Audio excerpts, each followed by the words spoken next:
Pan-African Media pour une Afrique souveraine et unie.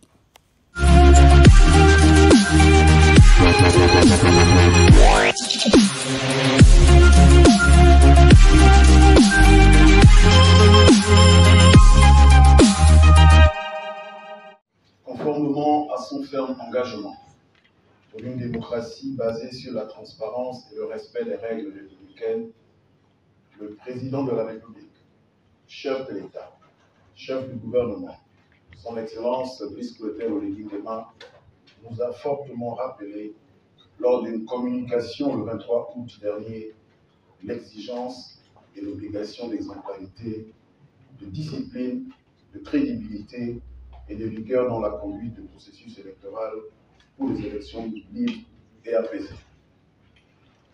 Nous avons franchi une étape historique. Maintenant ce calme, dira le chef de l'État. Ces très hautes instructions nous ont été à nouveau données lors du Conseil des ministres en sa séance du 8 septembre 2025 à travers cet extrait. Le Gabon entre dans une seconde cycle, tout aussi déterminant pour son avenir.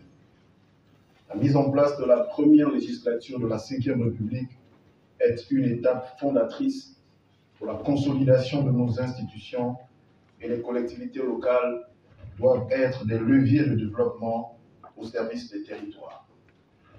L'exemplarité et la discipline doivent guider chacune des actions. C'est la crédibilité de la Ve République et la confiance du peuple gabonais qui sont en jeu. Fin de citation. Mesdames et messieurs, c'est dans cet esprit de transparence, de crédibilité et de rigueur démocratique déjà éprouvé lors de l'élection référendaire de novembre 2024 et de l'élection présidentielle d'avril 2025 que nous avons entamé le processus électoral en cours avec la mise en place des organes dédiés. Commission nationale d'organisation et de coordination des élections du référendum, commissions électorales locales, autorité de contrôle des élections et du référendum, commission spéciale pour l'accueil et l'encadrement des observateurs, tout en procédant à la révision de la liste électorale. Sur la liste électorale définitive, à l'issue de la phase de révision initiée du 14 juillet au 12 août 2025, nous avons enregistré les données suivantes. 18 170 nouveaux électeurs, 124 472 changements de centre de vote, 234 électeurs radiés à la suite d'une décision de justice, 383 électeurs radiés pour cause de décès, 13 682 électeurs dont les données ont été mises à jour. En ce qui concerne la période d'inscription exceptionnelle et de réclamation qui a pris fin le 10 septembre dernier, la liste définitive sera affichée sous peu en respectant les délais prévus par la loi. Chaque électeur pourra consulter son inscription sur le lien déjà opérationnel depuis les précédentes révisions de la liste électorale.ga. Bien évidemment, nous procéderons également à l'affichage physique des dites listes. Je tiens à préciser que la phase qui vient de se refermer ne tiendra compte que des électeurs ayant présenté des documents justifiant leur requête, car nous avons relevé un nombre particulièrement significatif de demandes introduites sans les justificatifs prévus par le Code électoral. Sur les listes de candidatures aux élections législatives et locales du 27 septembre 2025, vous aurez constaté le caractère particulièrement complexe de l'exercice qui a été le nôtre, sans omettre bien évidemment les nombreuses difficultés auxquelles les compatriotes ont été confrontés. À la différence des scrutins du 16 novembre 2024 et du 12 avril 2025, l'organisation des élections jumelées législatives et locales est un exercice extrêmement ardu. Et le devoir d'exemplarité et de transparence attendu de nous, comme lors des précédentes échéances, met davantage l'administration organisatrice des élections devant une obligation de résultat à la hauteur des attentes du peuple gabonais. Comme pour toute œuvre humaine, celle de la réception et du traitement des dossiers de candidature, ne fut pas une sinécure. Nous avons connu quelques difficultés dans la centralisation et l'examen des candidatures. Face au caractère incomplet de certains dossiers de candidature, nous avons même consenti une prorogation exceptionnelle de 2 jours. Cette mesure, motivée par l'esprit d'une démocratie inclusive, a permis aux candidats de régulariser leur déclaration ou tout au moins d'être dans les dispositions pour le faire.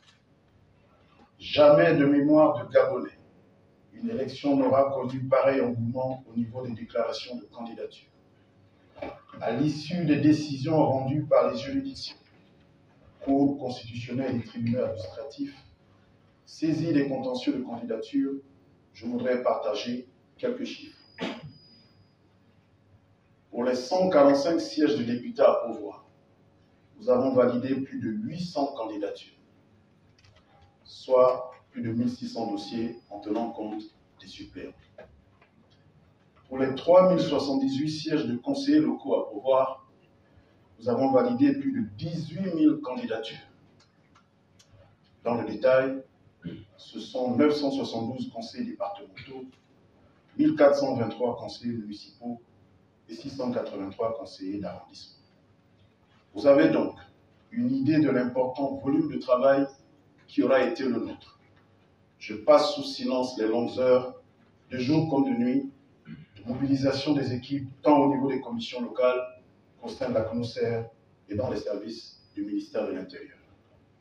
À cet effet, vous me permettrez de saluer cet engagement de tous et de remercier tous ces Gabonais et toutes ces Gabonaises qui ont, avec une bonne ou une mauvaise fortune, choisi de répondre à l'appel de la vie politique avec ses particularités et ses contraintes.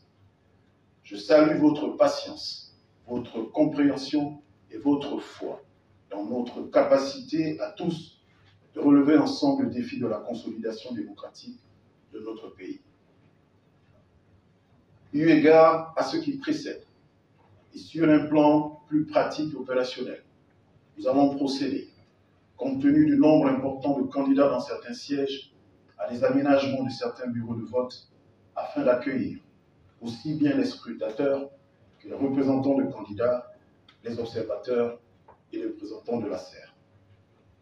Dans cette perspective, il sera demandé à chaque parti, groupement de partis politiques ou liste de candidats de ne désigner qu'un seul représentant pour les situations où la candidature concerne à la fois les législatives et les locales.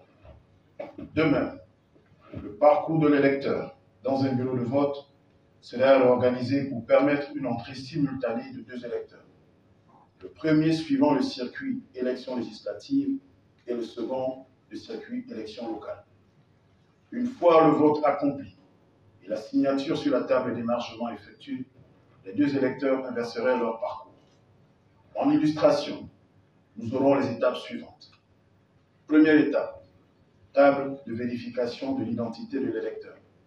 Présentation de la carte d'électeur, de la carte nationale d'identité électronique ou du passeport. Deuxième étape, table de décharge. Enveloppe à coller, bulletin de vote des candidats pour les élections législatives versus locales. Troisième étape, isoloir. Quatrième étape, table de vote, où se trouve l'urne, les textes de loi et autres documents officiels. Cinquième étape, table d'émargement, où se trouve la liste d'émargement. Sixième étape, table de marquage, date des marquages à l'encre indélébile et circuit inverse. Tel que schématisé, cela se présentera comme ça. Et nous aurons le moment venu, de faire une large communication là-dessus. À l'issue de la formation dispensée aux commissaires électoraux, les formations seront également adressées aux scrutateurs afin qu'ils s'imprègnent des éléments essentiels pour la bonne tenue d'un bureau de vote. Une communication sera de même portée sur une vulgarisation de ce parcours de l'électeur. Les médias que vous êtes seraient fortement mis à contribution dans ce sens. Sur la campagne électorale, nous nous apprêtons à entrer dans la phase décisive de la campagne électorale qui s'ouvrira ce mercredi 17 septembre à 0h et s'achèvera le vendredi 26 septembre à venir. Ce moment privilégié offrira à chaque candidat l'opportunité d'engager un échange franc avec les populations pour solliciter le suffrage des électeurs. Cet exercice doit se faire dans le respect scrupuleux des dispositions légales, c'est-à-dire sans invective ni injure. La vitalité et la crédibilité de notre démocratie est aussi à ce prix. La campagne électorale, en tant que moyen par excellence pour tout candidat de se déployer et de convaincre les électeurs à voter pour lui, est consacrée par le code électoral sous réserve des prescriptions relevées ci-dessus. Le dispositif combine liberté garantie, article 90-93, égalité assurée, article 91, 96, 98 et 103, interdiction stricte pour préserver l'ordre public et l'intégrité du scrutin, article 99 à 102.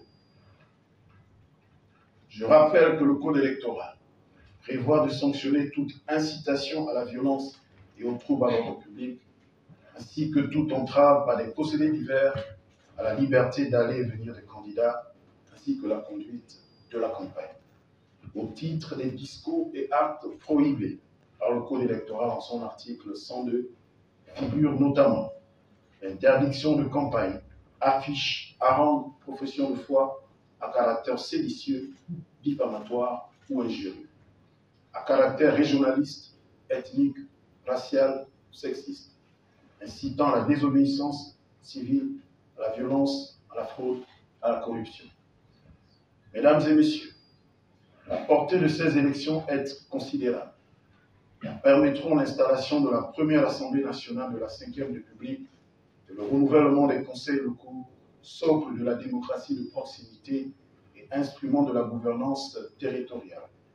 Elles conditionneront également la composition du Sénat, garant de l'équilibre institutionnel.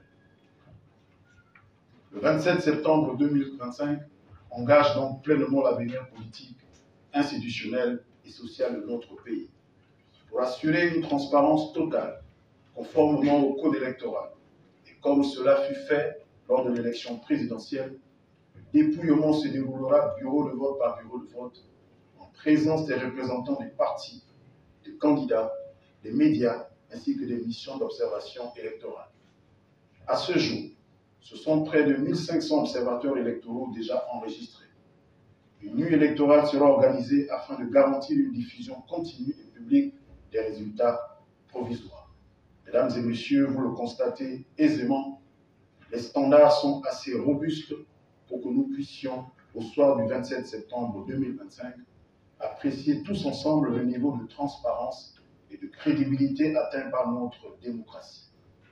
Le ministère de l'Intérieur et la concert, fidèle aux orientations du président de la République, réaffirment avec gravité et détermination leur engagement pour un scrutin dans des conditions d'intégrité, de rigueur et de paix. Ce rendez-vous historique constituera une nouvelle étape décisive dans la construction et le renforcement de la Ve République et dans l'affermissement du lien de confiance entre le peuple et ses institutions. Le 27 septembre 2025 ne sera pas seulement un jour de vote. Il sera l'illustration éclatante de la maturité démocratique de notre nation et le témoignage vivant de la responsabilité collective des Gabonaises et des Gabonais. C'est dans cet esprit que l'invitation est adressée à tous, acteurs politiques, société civile, électeurs, observateurs et médias, à s'approprier ce moment, à y contribuer avec loyauté et dignité afin que notre pays sorte davantage grandi de cette étape majeure de son histoire. Je vous remercie.